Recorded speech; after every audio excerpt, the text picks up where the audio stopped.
ప్రతి జీవి కూడా సంధ్యావందనం చేస్తూ ఉంటుంది ఆ సమయంలో. సర్వభూతములన్నీ కూడా ఆ సంధ్యా సమయంలో ఆ సౌర తేజస్సుని ధ్యానం చేస్తూ ఉంటారు. మీరు గమనించండి, సూర్యోదయం అయిన తర్వాత పక్షుల కిలకిల రావాలు వినిపిస్తూ ఉంటాయి.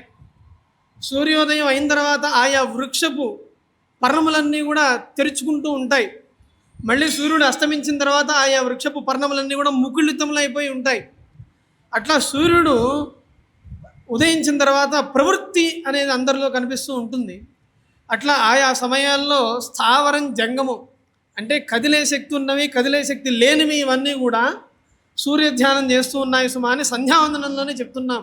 యాగుం సదా సర్వభూతాని చరాణి స్థావరాణి చ సాయం ప్రాతర్నమస్యంతి సామా సంధ్యాభిరక్షతు. అసలు ప్రతి వ్యక్తి కూడా వర్ణము జాతి నిమిత్తం లేకుండా పొద్దున్నే లేచి ఏహి సూర్య సహస్రాంశో చండరశ్మే దివాకర అర్ఘ్యంగ్రహణ భగవన్ దివాకర నమోస్తుతే లేదా ద్వాదశాత్మన్ నమోస్తుతే అనే శ్లోకం చెప్పి ప్రతి జీవి కూడా కొన్ని నీళ్ళని ఇస్తే వెంటనే తీసుకుంటాడట ఆయన.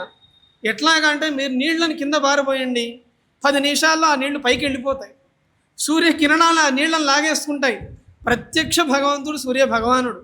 దేవుడు చూసావా అనే ప్రశ్న అడిగితే మనం గుక్క తిప్పుకోకుండా, మరో ఆలోచన లేకుండా ఇదిగో కనిపిస్తున్నాడే సూర్యుడు.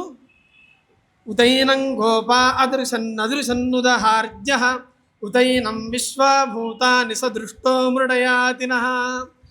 జీవరాశులన్నీ కూడా ఆయన్ని చూస్తున్నాయని అక్కడ వేదమంత్రమే చెప్తోంది.